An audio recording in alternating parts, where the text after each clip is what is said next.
एक आदमी ने, पत्रकार ने पूछा कि महाराज आप नग्न रहते हैं और स्त्रियां आपके पास आती हैं आपके कक्ष में, आपको कैसा लगता है?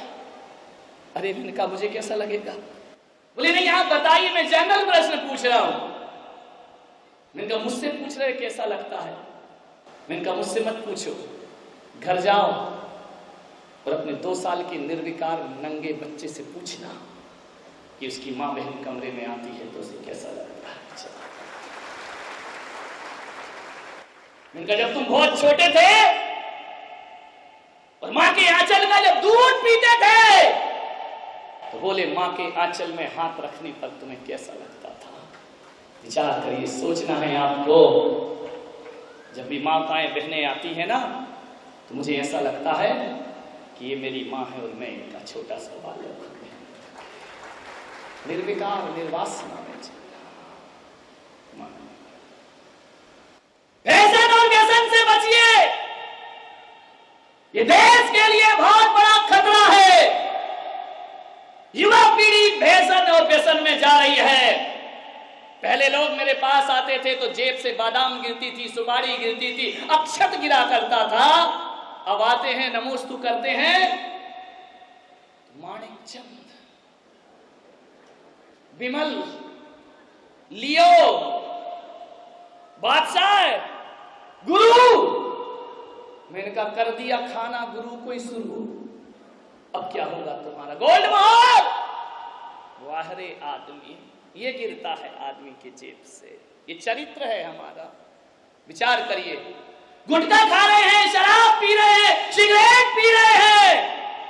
ध्यान रखिए मान्यवर, यदि बच्चे हमारे गलत काम ना करें उससे पहले बड़ों को अपने दर्पण में मुंह देखना चाहिए। यदि एक बाप ही पान मसाला खाएगा, एक बाप ही गुटखा खाएगा, एक बाप ही बच्चे से सिगरेट मनाएगा, तो बताइए किस हैसियत से वो बच्चों को मना कर सकता है कि बेटा सिगरेट मत पीना, बेटा मसाला मत खाना। अरे युवा पीढ़ी को सुधारने से पहले हमारी प्रौढ़ पीढ़ी को अपना जीवन बदलना होगा। हमारे बुजुर्गों को, तुम तंबाकू खा रहे हो, तुम पान मसाला खा रहे हो और बच्चों से कह रहे कि आप ऐसा मत करिए, आपकी बातों का कोई प्रभाव नहीं पड़ेगा। मान्यवर, एक माँ बाप अपनी औलाद को जिंदगी भर नहीं बदल पाते हैं और एक संत अपने आप के बच्चों को 1 घंटे के सत्संग में जीवन बदल के रख दिया। क्यों? क्योंकि हम जो करते हैं वही बोलते हैं। तुम केवल बोलते हो और करते नहीं हो। ध्यान रखिए, साधु जुबान से ही नहीं बोलता, साधु अपने जीवन से भी बोल करके दिखाता है। ध्यान, आपके बच्चे मेरा कहना मान जाते हैं। मैं कहता हूं बेटे मंदिर जाना, हाँ महाराज जाऊंगा। मैं कहता हूं बेटा सिगरेट नहीं पीना, हाँ महाराज नहीं पीऊंगा। आप जिंदगी भर कहो तो नहीं सुनेंगे। ध्यान रखिए, क्यों? क्योंकि तुम्हारे ओंठों पर सिगरेट लगी है। ध्यान रखिए, आदर्श बनकर के दिखाइए। नशा मौत है, आजाद की मौत है, कल परिवार की मौत है, एक दिन समाज की मौत है। और नशा यदि बढ़ते गया तो पूरे राष्ट्र की मौत है, और भी बढ़ा तो नशा पूरे विश्व की मौत हो जाया करता है। नशे में डूबती हुई ये युवा पीढ़ी समय से पहले सामूहिक आत्महत्या के दौर से गुजर रही है। ये आत्महत्या के अंधे कुएं में छलांग लगाएगी। मान्यवर ध्यान रखिए, क्या करेंगे आप? सरकार भी ऐसी दोहरी नीति जीती है कि एक तरफ तो सरकार ने कानून बना रखा है कि शराब पीकर कोई सड़कों में बहकेगा तो उसे पुलिस वाले उठाकर थाने में बंद कर देंगे। ध्यान रखिए, एक कानून ये है हमारे देश में। और दूसरी तरफ यही अंधी सरकार शराब की लाइसेंस देती है, शराब के ठेके देती है। अब जाकर के पूछो दिल्ली दरबार से कि यदि शराब के धड़ल्ले से आप ठेके देंगे, लाइसेंस देंगे, तो ये पीने वाले खरीद के शराब पिएंगे नहीं तो क्या नाली में डालेंगे? इतना बुद्धू तो हमारा भारत देश नहीं है। ध्यान रखिए, विचार करिए आप। सरकार की ये दोहरी नीति है, चोर से कहती है चोरी करो, तो साहूकार से कहती है जागते रहो। ध्यान रखिए, बदलना पड़ेंगी ये नीतियां। मैं ये नहीं मानता हूं कि सरकार बदलेगी, कुछ नहीं कर लेगी सरकार। क्या करेगी, वो भी मजबूर है। पीने वालों की जमात लगी, सरकार करे तो क्या करे, क्या। बाबूलाल जी गौर जब मध्य प्रदेश के मुख्यमंत्री थे, उस समय मैं भोपाल में था, उन्होंने अतिक्रमण तोड़वा दिए। जो भी अपनी सीमा से बाहर मकान आया, बुलडोजर चलवा दिया, और उनको कहा जाता था बुलडोजर मंत्री। जहां भी हम बुलडोजर चलवा देते थे। मैं उनसे कहा था एक दिन कि मकानों के अतिक्रमण को तो तोड़वा देते हो, बोतलों के अतिक्रमण को भी तोड़वाइए, देश का भला हो जाएगा, देश का कायाकल्प हो जाएगा। एक तरफ तो रहने वाले का मकान तोड़ डालते हो, और हर चौराहे, हर गलियारे, हर नुक्कड़ पर शराब की दुकान भी खुलवाते हो। ध्यान रखिए। आज से मैं ये नहीं कह रहा हूं कि अतिक्रमण नहीं तोड़ना, बिल्कुल तोड़ना चाहिए। राजाज्ञा के विरुद्ध कोई भी काम हमें नहीं करना चाहिए। जिस राष्ट्र में रहते हैं, जिस देश में रहते हैं, राजा के अनुशासन में रहना हमारा फर्ज और दायित्व बना करता है। ध्यान रखिए।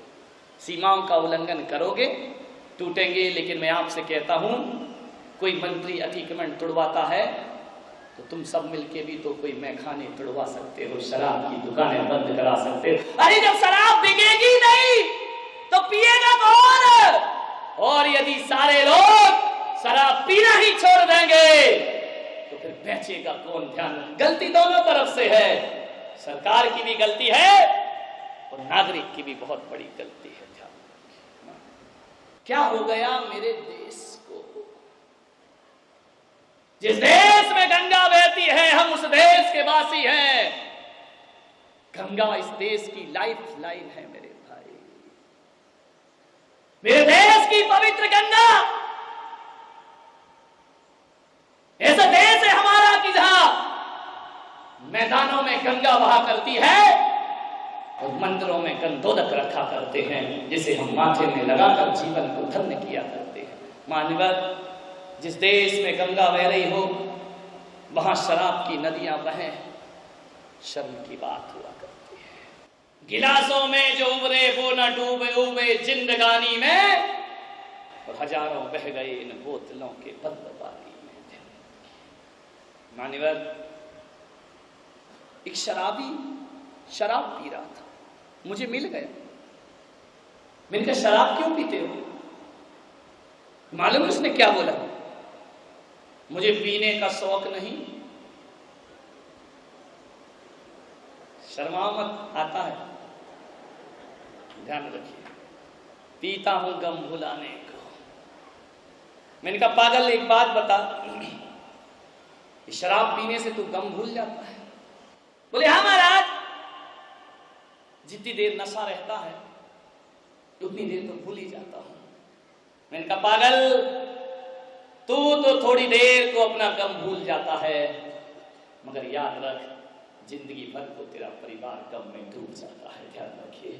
अपने थोड़े से गम को भुलाने के लिए पूरे समाज को, पूरे परिवार को गम में डुबो देना, इनका ये कोई नीति की बात नहीं हुआ करती है, ये न्याय की बात नहीं है, ये अन्याय है। हम क्षणिक शौक के लिए पूरे परिवार को तबाह करते हैं। मैंने कहा एक काम कर, गम भुलाना है ना, आज से गाना गाना बंद कर दे कि पीता हूं गम भुलाने को। शराब पीने से गम नहीं भूलेगा, लेकिन मैं कहूंगा गंगा में नहा ले, गंधोदक माथे से लगा ले। गंगा में नहाएगा तो चंगा हो जाएगा, और शराब में नहाएगा तो भिखमंगा हो जाएगा। ध्यान रखिए। तेरे खाने के भी लाले, पर गंगा में डुबकी लगा लो, गम मिट जाएंगे आपके। गंधोदक माथे पर चढ़ा लो, गम मिट जाएंगे आपके।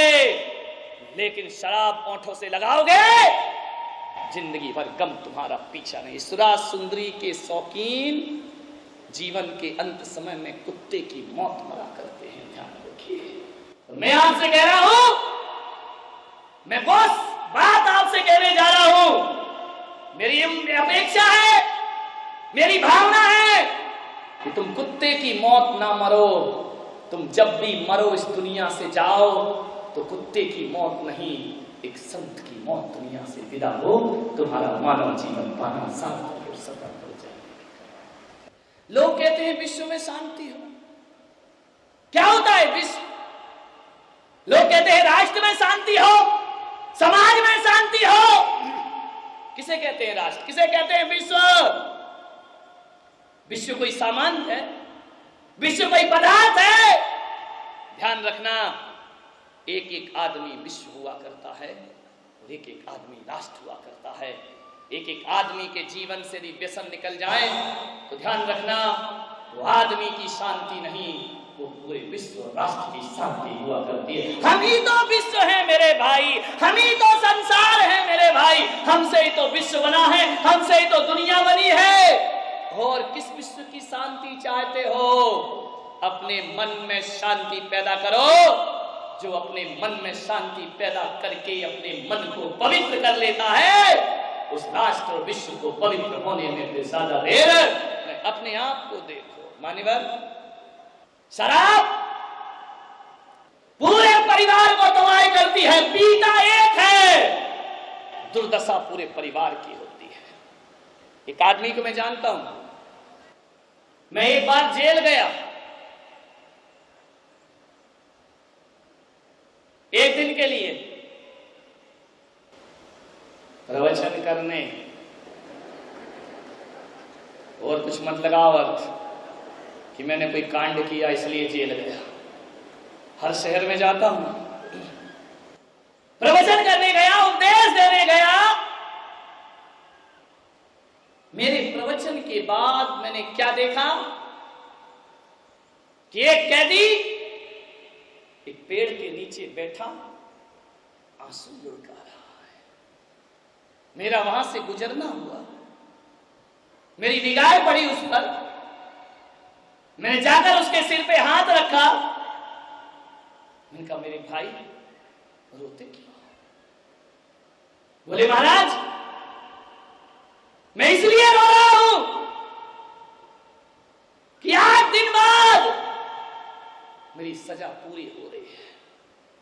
20 साल की सजा गुजार ली मैंने, अब मैं बाहर निकल रहा हूं, इसलिए मेरी आंख से आंसू आ रहे हैं।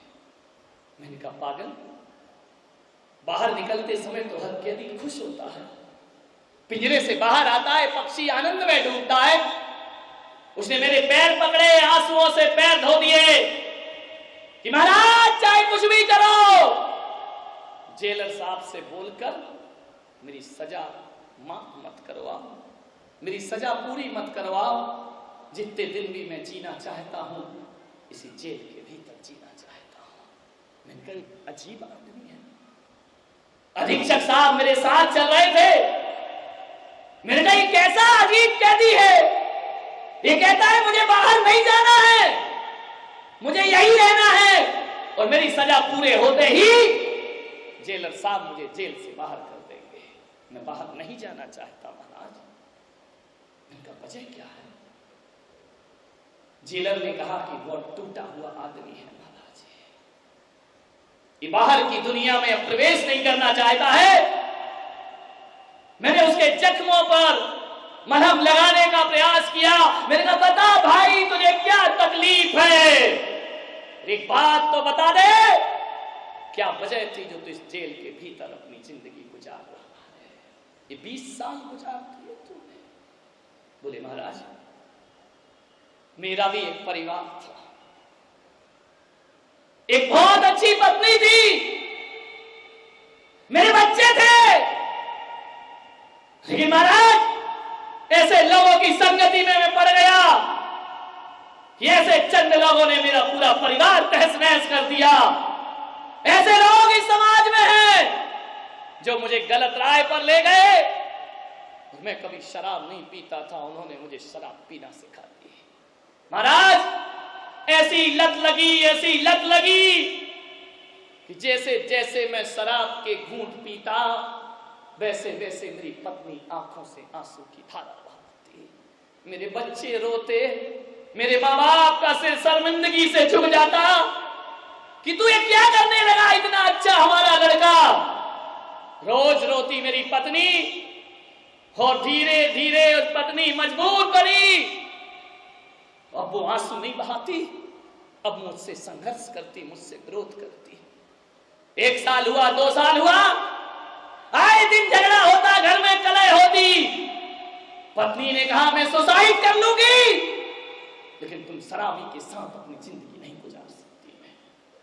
लेकिन जब जब मेरी पत्नी ने आत्महत्या की और कदम बढ़ाया, मेरे दो छोटे छोटे बच्चों को देखकर वो लाचार रुक जाती थी कि बाप शराब पीता है और मैं भी ना रहूंगी, क्या होगा इस औलाद का। बड़ी मजबूर है ये नारी, अबला तेरी यही कहानी, आंचल में है दूध और आंखों में पानी। अबला तेरी